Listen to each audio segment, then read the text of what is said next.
قرآن پاک کو دنیا کی سب سے زیادہ بکنے والی کتاب ہونے کا اعزاز حاصل ہے۔ یہ ہماری مقدس کتاب کا ایک اور کرشمہ ہے۔ مزید برآں آسمانی کتاب کے نہایت چھوٹے نمونے بھی دلچسپی کا باعث بنتے ہیں۔ Gains book of world record کے مطابق دنیا کا سب سے ننھا منھا قرآن شریف 1982 میں مصر میں شائع کیا گیا تھا۔ وہ 1.7 سینٹی میٹر لمبا اور 1.28 سینٹی میٹر چوڑا اور 0.72 سینٹی میٹر موٹا تھا۔ اس کے 571 صفحات تھے۔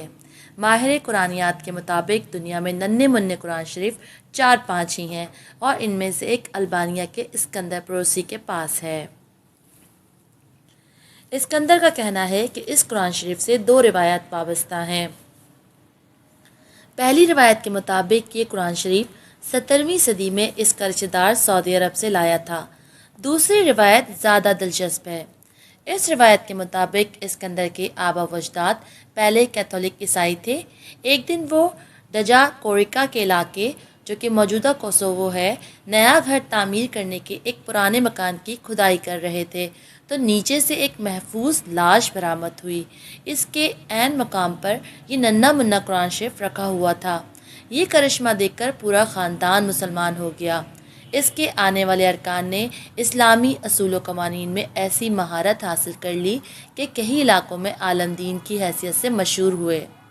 اسکندر کا باپ حلیم بھی ایک عالم البانوی شاہ ذوق کا درباری تھا۔ البانیہ میں جب آمرنو ہوکسا برسر اقتدار آیا تو اس کے دور میں اسلام کا نام و نشان مٹانے کے کئی اقدامات کیے گئے۔ مسلمانوں پر پابندی لگا دی گئی کہ وہ العنان عبادت نہ کریں۔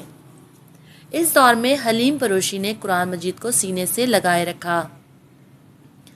1980 میں باپ کی وفات کے بعد اسکندر قرآن مجید کی حفاظت کرنے لگا۔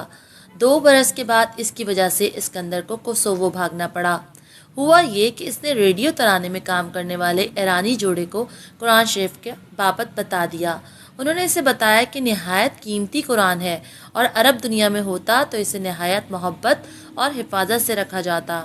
تاہم یہ گفتگو حکومت کے خفیہ گماشتوں نے سن لی۔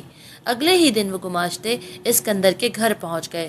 اس نے انہیں کسی نہ کسی طرح سے ٹرخا دیا، لیکن شام کو وہ سوت کے صدر مقام پر پہنچ گیا۔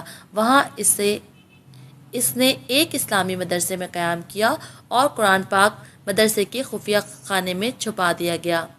جب وہاں کا رولر انارکو ہوکسا دنیا سے رخصت ہوا تبھی قرآن پاک نے عرصے بعد سورج کی روشنی دیکھی۔ کچھ سالوں بعد یہ قرآن شریف دوبارہ اسکندر پروسی کے حوالے کیا گیا۔ یہ قرآن سیاہ بڑے چاندی کے ڈبے میں رکھا جاتا ہے اور اسے آتشی شیشے کی مدد سے پڑھا جاتا ہے۔ اس کے کل 418 صفحات ہیں اور یہ قد و قامت میں ماچس کے ڈبیا سے بھی چھوٹا ہے۔ یہ قرآن شریف 2.68 سینٹی میٹر چوڑا اور 1.9 سینٹی میٹر موٹا ہے۔ یہ کئی نسلوں سے اسکندر کے خاندان میں محفوظ چلا آ رہا ہے۔